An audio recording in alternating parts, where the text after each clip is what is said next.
All right. We are live. What's going on? Happy Tuesday. I hope you're doing well. It's a beautiful day here in Los Angeles, and I hope you guys are having a great day. We are talking today with Marisa Peer, awesome author, speaker, therapist, mindset coach, multiple different things. She's an awesome lady. I can't wait to talk with her, and we're continuing to do these conversations each and every day, which I hope you guys have enjoyed. Trying to find people that are using the moment right now to help other people, to give back, to find ways to use their platform to help raise money or raise awareness during this time. Someone says, "Where's your mom?" She's about to come on. I'll add her on here. Let's see. Such cute photos behind you. Yep, there's the family right behind me. I'm in my mom's office. Someone said, "Who wants to bet that Patrick is wearing a cap because he's going bald?" No, I got a lot of hair, man. I'm definitely not going bald yet. I got a lot of hair. Too much hair, that's why I'm wearing a cap. All right, let's see here.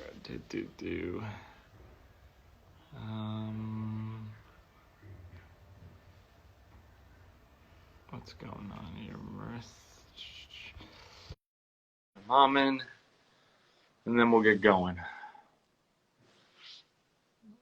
This light today is, yeah, thank you. Someone says my lettuce is strong. It's strong back here. I could go for a mullet. That's what I'm going to go for next. Look at all that lettuce. So whoever said I'm balding, I'm far from it. I'm waiting for my mom to join, and then we will get started.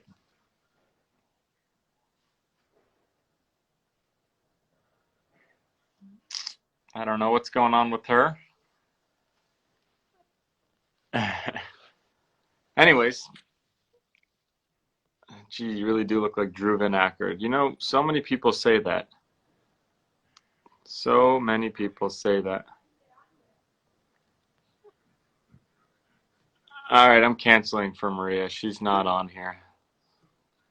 I don't know what's going on. She said she requested to be on.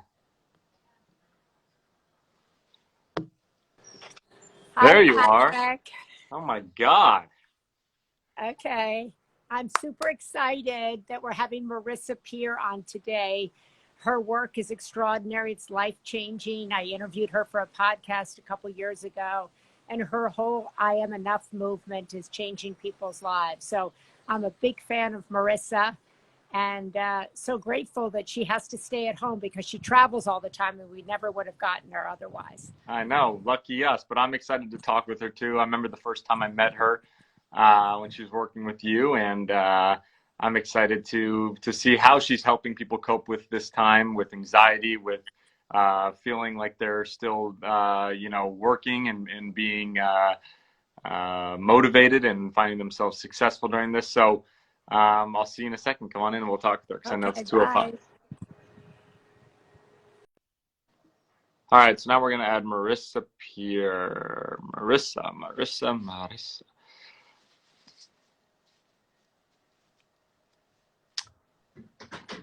Hello. Hi, just got the top of my head. Hold on. Oh, sorry. Let's. How are you? I'm very good. Hi, Marisa. Hello. How are you? I'm wonderful. How are you? I'm jolly good. Just down the road from you in Venice. Yeah, we're excellent. Actually, having a great time. That's so great. Beautiful day here, huh? In Venice must be perfect. Every day is a beautiful day in Southern California. So yeah. That's right. And Marisa, as I was saying, travels so much normally. So we're so blessed. And she wrote a piece in the Sunday paper this past Sunday, which is a digital newsletter that I have, which I thought was so great. It was about motivation. And I think that's a really good place to start because you talk a lot about motivation, Patrick, right, in all of your work. And I thought what she was saying is that a lot of people say, I wasn't able to do X, Y, and Z because I didn't have time. And now they have a lot of time and they still say they can't do X, Y, and Z. So talk about, Marisa, what you wrote about how do you get motivation? Well, people make a classic mistake. They wait for motivation. I'm going to wait to be motivated to go to the gym. I'm going to wait to motivated to change my career. I'm going to wait till I'm motivated to lose weight. And the problem is you wait so long and motivation doesn't come. Motivation doesn't turn up. It doesn't knock on your door, hey, here I am. I'm Mr. Motivator. I've just turned up to sort out your life. That doesn't happen. But when you take action, you get motivated. We've all started to clear out a drawer in our house, not wanting to, and suddenly clean the whole house. I do this, I'm not in the mood to work out. I do 15 minutes and an hour later I'm still doing it, because when you begin, you get motivated, even with sex. A lot of my clients say I wasn't really in the mood, but I read an article you wrote about how orgasms are very anti-aging. I thought, well, I'll do it for the anti-aging effects. And I actually found out I really got into it. But it's a mistake to wait to be motivated. Take action and then you become motivated. And I work with a lot of Olympic athletes. They never go, oh, yay, I'm getting up at 4 a.m. and chipping the ice off my car to go and train in the snow. They take the first action, not loving it, and then the motivation begins. And that's how they win Olympic medals. So take action and you will get motivated. Wait for motivation. It might never arrive. Right. So it's all about taking that first step, is what you're saying. Yeah, just the first step. It's that expression, the journey of 1,000 miles begins with the first step. And you can't wait to take that first step. You got to take it. I love what Marisa writes and teaches a lot about. In a way, this isn't the right language, but you talk about lying to your mind. Yeah. And because the mind, in your research, doesn't distinguish. It just hears what you say. So, oh my God, you're beautiful. You're doing such a great job today. The mind takes that and in turn motivates you. Yeah. If you are speaking the words you want to hear, even if you don't believe them. So for people who are out there right now, who might have lost a job, who might not know how to put food on the table, who are anxious, what should they be saying to their minds, even if it's not true? Well, it doesn't have to be true. We all lie to ourselves every day. Like now we go, I'm in quarantine. You're not in quarantine. Quarantine is where someone is in a bubble in hospital and you can't even go near them. You're not in lockdown. They're not sealing your door shut. You're not trapped and you're not cooped up. And if you are going to lie to yourself, at least tell yourself a better lie. So you can go, I'm stuck. It's Armageddon out there. It's an apocalypse. The whole world is falling apart. It's a disaster. I feel like I'm in jail. Well, all of those are a lie. So why not tell yourself a better lie? I'm having a little retreat in my house. I'm at home safe and I'm hundreds of things I can do. And while I am concerned I could lose my job, I've got all these free things I can learn on YouTube. I can learn another skill, another language. I can learn IT or search engine optimization. I can do something. So people say, I don't want to lie, but when we say I'm starving, I could eat a horse. I'm exhausted. I haven't slept for a week. My kid makes me want to kill myself. If my husband leaves his pants off one more time, I'm going to murder him. Aren't they lies? Of course they are.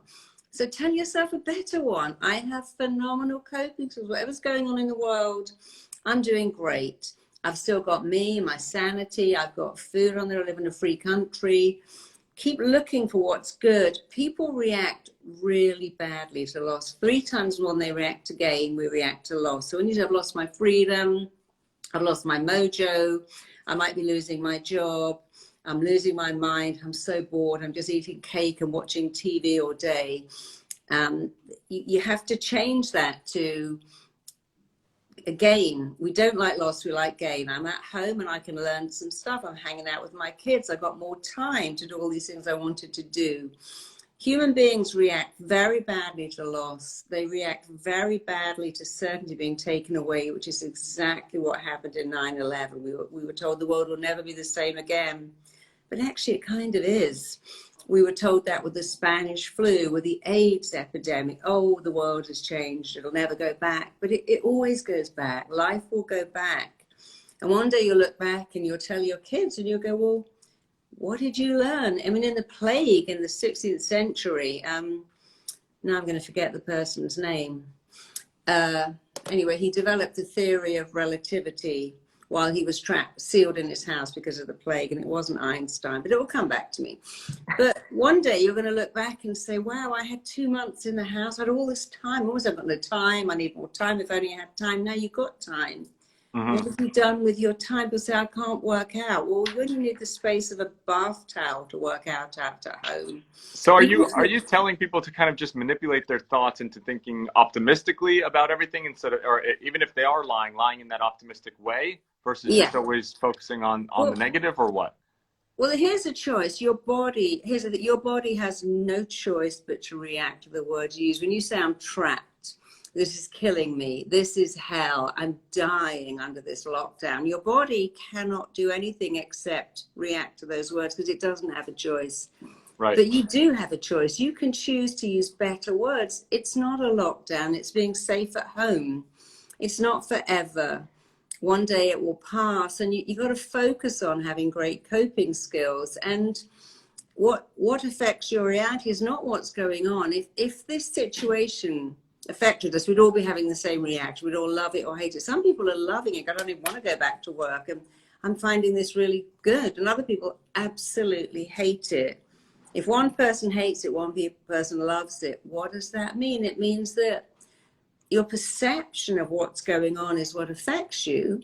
And that's very good news, because you can change your perception actually like that. You can change anything. And just going on that, how what's a tip or a tool for someone to change their perception? I know right now you could say to people, you need to think optimistically, you need to lie to yourself in a positive way, and they'll go out of here and they'll say, oh, you know what, quarantine isn't so bad today, I'm going to go and do this. And then it comes to tomorrow and it's something that's different and they're back to their old thoughts. So is there a way to kind of hack your mindset into thinking that way? Yeah, what shapes your reality are your words. The quickest way to change anything is to change your language. I mean, it's easy, it's free, it doesn't take any time. So if you're saying I'm falling apart, what's the opposite of falling apart? I'm coping with this. I'm impressing myself with how well I'm coping with this. I'm bored out of my mind. Actually, I'm finding all these things to do. Being cooped up with my partner makes me want to, frankly, run away. Actually, it's a great time to learn more about each other. And, you know, I can manage this. We can have a rota. We can do stuff. Being at home with my kids all the time is making me insane. This is actually okay. I've always wanted more time with my kids. I'm going to look back on this time with my kids. So look at the worst thing you're saying and just turn it around. Just flip it over and say the opposite. And it doesn't have to be major. I'm bored out of my mind to, well, I found so many things to do. I hate being stuck in an apartment with my partner is driving me mad. You know, you can get away from your partner for the whole afternoon if you want to go for a walk. But if you're alone, you can't create a partner. So you're very lucky if you've got someone who's getting on your nerves. True. I love the way, Marisa, that you're always teaching people how to turn words around so that the mind will bring in the positive, and that in turn will help you turn your life around. You wrote in the Sunday paper about the importance of rituals, the importance of structure, the importance of rewarding yourself for small acts of getting up. Oh, I got up and I put on my clothes today. I'll get some coffee. Oh, I actually came down and made my bed. Success. I do something else. I do something else. And your whole kind of, so much of your work has also been on the basis of people feeling kind of universally that they're not enough. And that seems to have deepened during this crisis. Talk a little bit about how to tell yourself you will get through this, you are enough, and really make those words land. Yeah, that's a great question, because, you know, we don't like uncertainty, and we do have uncertainty, but you can give yourself all the certainty you need. If you start every day going, I'm enough, I'm still a great partner, I'm still a great parent, I'm still a great employee, even if I haven't got a job, I've still got all those skills. So keep telling yourself, I am enough, I'm smart, I'm lovable, I'm warm, I'm significant. And you'll feel better. You have to be the certainty that you feel is now missing in your life. And it all comes down again to how you talk to yourself. And what really helps, I find, is to think of this. Your problem is someone else's fantasy dream come true. Somebody would love to have a husband leaving coffee cups all over the table, a kid leaving peanut butter marks all over the carpet. They'd love to have someone who's frankly getting on their nerves, and they'd swap places with you in a nanosecond. So it really helps think, yeah, somebody else would love to be in this situation. Somebody else would be really happy to swap places. And then understand that you are enough. You know I was talking in the Sunday papers about the 5 things that make people super, super successful. And they're not that much of a stretch. Tell them what they are, Marissa. Yeah. So people who have made it across the board, relationships, career, billionaires, millionaires, they do 5 things. They do what they don't want to do. They go, I want to be successful, so I'm going to get up early and run. I want to lose 100 pounds, so I'm going to get up and go. I hate the gym, but I'm going anyway. They do what they hate, and they do it first. The second thing is they take action every day in the direction of their goals. That means they may just make a 5-minute call, but every day they do something towards their goal. Wow. They bounce back from no, they get a rejection and they come back. And they delay gratification. That is a mark of success. If you to go, right, I've got to write these really difficult emails. I don't want to do them. I've got to do something I hate. And before I have my morning coffee or even put on the news or read my paper or call it, I'm going to do the job I hate. And then my coffee or my breakfast or my screen time is a reward, because you've got to build that reward muscle. And so many of us work for ourselves and we don't have that. So do what you don't want to do. Do it first. Take action every day, even for just 5 minutes, in the direction of your goals. Delay gratification, bounce back from rejection. And another thing that they do is they praise themselves. They don't wait for someone to go, hey, you did a good job. The guy did a great job. Oh, I was amazing today. I really handled that well. I was really good with that difficult client. I was a great parent today when my kid was losing it. If you wait to go, am I okay? Am I all right? Can you make me feel good? He'll go, sure, but I can also make you feel bad by saying I don't want to do that anymore. Right. When you praise yourself and build up your praise muscle, there is nothing on the planet that will build your self-esteem up more than praise, and nothing that will diminish it more than criticism. But it's your own criticism that wilts you. It's your own praise that grows you. We'll go, oh, I'm useless. Oh, I haven't got any skills. Oh, I'm just a big fat mess. Oh, I'm just a train wreck. That's all another lie. And what's the difference of that when you keep praising yourself and, wow, I did such a good job today. Wow, I sent all those emails. Wow, I'm doing this. I'm crushing business. I'm crushing in the gym. What's the difference of that versus kind of the egotistical side of things? That's good. Yeah, that's a good question. You see, praising yourself and saying, I did a really good job with my kid today, or I handled a difficult client, is tangible. You're looking at what he did. The difference is, I'm amazing. I'm better than everyone else. No, I'm fantastic. That's arrogance, but it's not real. Praising yourself is looking at something you did. Doesn't matter what it was. And you know, when my little girl was little, every day I'd say, what did you do today that was great? And she'd say, I gave someone my crayons, or I shared my lunch. Sometimes she goes, I don't know. And I'd find something. But I'd always find something she did that she could feel good about herself. But the bragging is just relentless. But people who brag, they aren't confident at all, because they're really trying to convince you. Right. They didn't believe it. It's like, here we have a scale. This is just a pen. This is someone who is deeply insecure, and this is a bragger. But in the middle is the real thing. It's called honoring yourself. So you don't want to be a martyr, putting yourself down. Oh, I'm terrible. Oh, I haven't got any skills. Nobody wants me. And you don't want to be, I'm better than everyone else. You want to be the middle. I have great skills, got something to offer the world. I have a unique talent. I'm good at certain things, and keep listing them, because that isn't bragging. And if you can't believe in yourself, who else is going to believe in you? If you can't teach your kids, look, Right. you have something to offer the world, how are they going to go out knowing that? Absolutely. I think that's like, today you made a call for me about something I was trying to develop. I couldn't have made the call.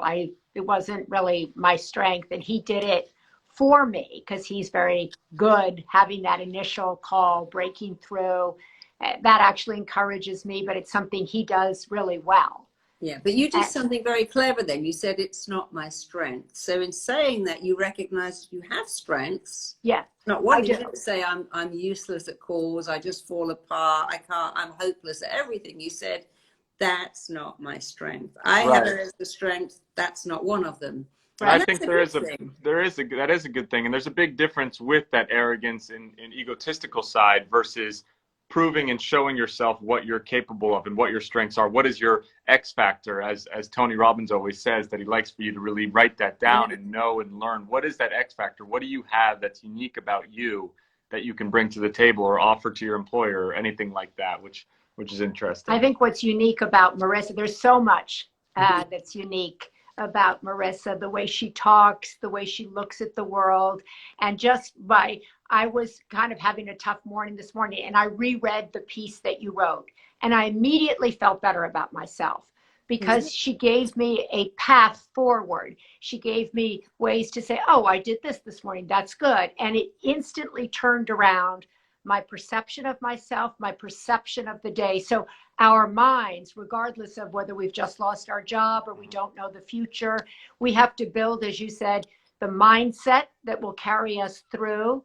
We have to develop our own certainty in this moment. And we have to believe fundamentally that we are enough to get through this. You always talk about that tremendously. You are enough. Whoever told you otherwise was not true. And it's kind of a universal belief, and it can be a universal change. And when you change that, you change your mind, you change your future, you change your present. Right. Right. I want to go just before we end here, because I know we've already been on for 20 minutes. We're wrapping up. But the first time I met you and you were talking to me and you were asking me what I was working on, and I was writing some stuff down and doing some ritual stuff in my day. And I was telling you I was working on my mindset. I was trying to improve my mindset and do personal development stuff and goals. And you were like, oh, wow, that's great. And you were like, what is mindset? And I said, well, I'm improving how I think, and I want to, go out and be optimistic. And I kind of was saying a bunch of different things. And I was like, I don't know really what is mindset to you? And you beautifully said it in a quick sentence. And I wanted you to talk about that quickly. Yeah. 80% of success is down to mindset. 80% of financial success, relationship success, health success is down to mindset. But people don't know what mindset actually is. A mindset is how you talk to yourself, the way you dialogue with yourself. We're all taught, if you've got great communication skills, you'll be a good boss, a good partner. But no one teaches us the most important conversation you'll ever have in your life is the one you have with you. You're going to spend the most time in your life with you. You might as well have a good conversation. So it's kind of talking to your mind. I've got this. I can do this. I have a skill. This is my area. I'm good at this. I'm gifted at this. I don't have to do that because someone else can do that.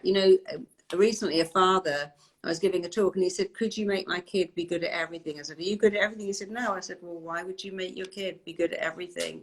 Don't you understand what a horrible thing that is to have to be good at everything? You're supposed to be a master of one thing, not a jack of all trades. And people are really good. I'm good at this. That's my gift. I don't have to do anything else. Mm-hmm. There's a woman in London called Jane Asher, and all she does is make cakes. They cost like $800 a cake. What? She doesn't even, she used to be Paul McCartney's girlfriend. It's her niche. She writes about cakes, does amazing cakes. She doesn't even have a chicken recipe. There's nothing else. It's like the best pizza chef only makes pizzas. They don't make desserts and meringues and ice cream. They just make pizzas. You need to look at people who are really gifted and realize that they don't try to be good at anything except the thing they're good at. I wouldn't say to my gardener, by the way, when you finish gardening, could you make dinner, decorate my house, maybe do some interior decorating? Could you train my cat? Could you take he does my garden, really. My hairdresser does my hair. I remember saying to me once, they said, oh, my dog walker cut my hair. I'm like, I can tell.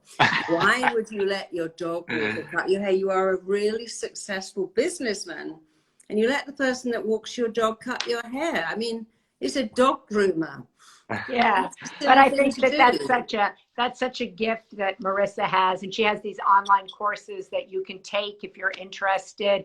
When I told you earlier, when I was doing my podcast, she was the single most successful conversation that I had, because people, I think, are interested in that conversation they have with themselves. People want to be good at something. They want to be positive. No one wants to beat themselves up. And so often we don't learn how not to do that. So Right. I think she's a genius in helping you change the conversation in your mind, which will enable you to change the way you talk to people, will enable you to change how you view this time and getting out of this time, if there is. And can I just add one thing? The quickest way to have a great dialogue with yourself is take a minute and think, if my mum had been amazing, what would she have said? If my boss was amazing, if I had the best lover, husband, wife, parent, teacher, what would they say? And then say it yourself. You're incredible. How lucky am I to have you as a kid? You're the smartest kid in the class. You're the best girlfriend, boyfriend. Because when you say that, your mind doesn't go, hang on a minute, who's saying that? It doesn't know. And it certainly doesn't care. It lets it in. So the best way to dialogue is, so I call the missing bit, what are the words you've been waiting to hear your whole life? Well, don't wait. Say them to yourself. Wow. It has a profound effect immediately, because the mind doesn't know who's saying them. They just sink in. It's like putting lotion on dry skin. If you have dry skin and you moisturize it, it nourishes you. But if you need nourishing, words will nourish you too. That's great. Well, that's a Beautiful. perfect way to end it. So thank you so much, Marisa. Thank you, It's great to Marisa. talk with you. Thank you Great to see you. too. And I can't wait to see you in real life. Yes. Very, maybe, very maybe you'll bring one of those $800 cakes. I can't wait to try that. Maybe. No, you don't have, just bring yourself. I should bring myself. Take care. Bye-bye. See ya. Thank you. Bye. Bye-bye. Bye.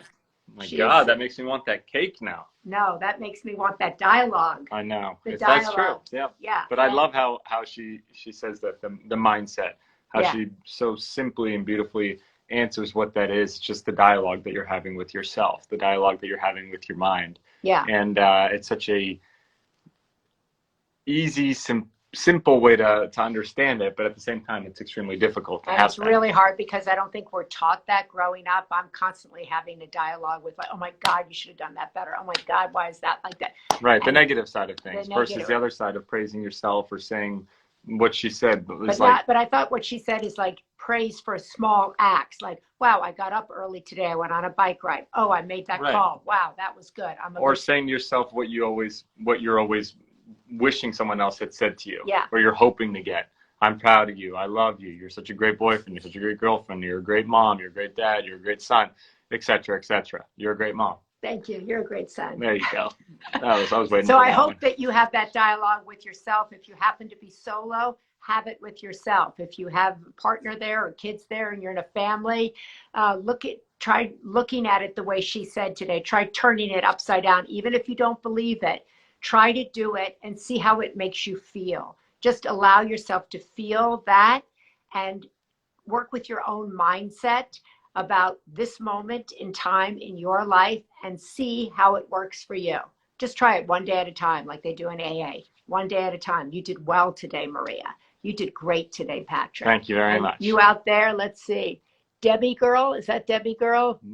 Debbie-O girl. Cool Way Debbie Sports. Yoga girl. Cool Way You are Sports, I know amazing. you've been on here several times. I want to thank you. You're a really great person to always come to our home together Cool Way Sports. conversations. Thank you, Cool Way. Yeah, really. I think so many of these people from Brazil are here. Joe Tuwari, she's always at our home together conversations. Really great person. Hello from Scotland. Hello. Scotland is here. Tell us who you'd like to hear from in these conversations. Who are we speaking to tomorrow? With Sarah Blakely. Sarah No, Blake? she's on Thursday. Blake. Thursday. Muskoke? He's Is on he- Friday. He's on Friday. And tomorrow, I think, I'm not sure who we're doing tomorrow, but it'll be somebody great and inspiring. So Thursday, Sarah Blakely, who I'm sure you guys all know. And Friday, Blake started Muskoke. Spanx. Yes, she started Spanx. She is an amazing entrepreneur, businesswoman. She was on Shark Tank a few times as well. She's got a great husband. She has a great initiative now, Red Backpack Initiative to help people. She's teaching a master And then class. Friday, we've got Blake Blake. Muskoke, who is the founder of Tom's Shoes, which Also a I'm great sure guy. you guys know of. And donated over 100 million shoes, I think, to kids and people in need. Kind of really started the one-for-one model, started the which made it one-for-one model popular, a whole new line of business. So these are all really inspiring people who are giving back, who are really making this moment about somebody else, about all of us, which I think is really great. Those are the kinds of people we've been trying to shine a light on. I call them architects of change, people who see what is, imagine what can be, and move humanity forward, one person at a time. Well, thank you guys for watching, and we will see you tomorrow. Bye. Au revoir. Au revoir. Okay.